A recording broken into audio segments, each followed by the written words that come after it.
最近網上咧出現好多鴨仔，一個細路仔趕鴨仔喺個市集嗰度行，好吸引。其實呢啲咧喺以前嘅社會咧係常見嘅。咁今次所見到嘅呢個細路仔咧，佢個名叫做陸俊熙啊。咁喺呢個海南嗰邊嘅。咁咧佢又好得意喎，佢將啲小鴨仔咧咁樣帶出街啊，同埋點樣去訓練佢咧，係做得幾好嘅，同埋好好睇，好吸引。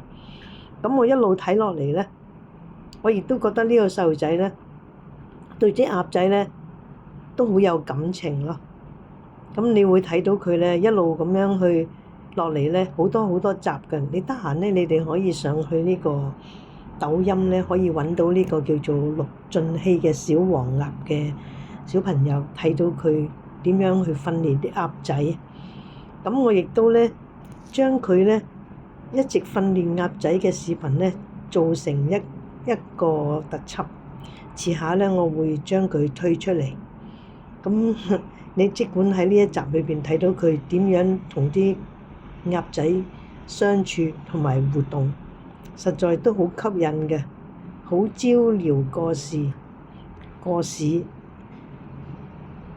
佢甚至乎咧去到邊度都引到好多大人細路仔去錄影，佢亦都好滿足。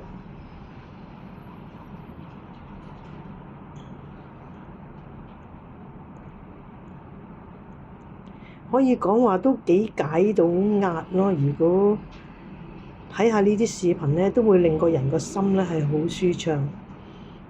嗰啲鴨仔好得意㗎，真係好聽佢話嘅。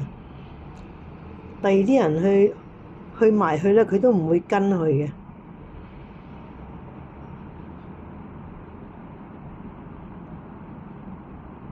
太可愛啦！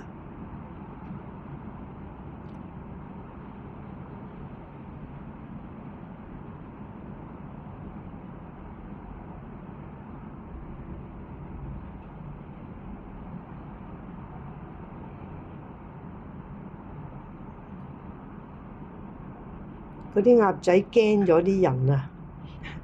佢淨係認呢一個紅孩仔呢個陸俊熙呢個小朋友嘅啫。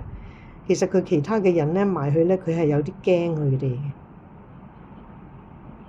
嘅。呢個鬼仔咧，走去捉佢一隻嚟玩，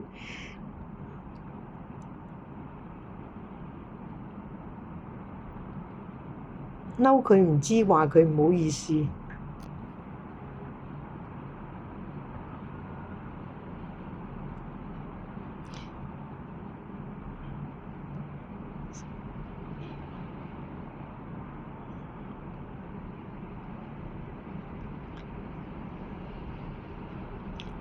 下一次嗰個視頻咧，我就會唔刪啲聲音，睇下佢點樣去教啲鴨仔行，跟住佢，同埋點樣教啲鴨仔。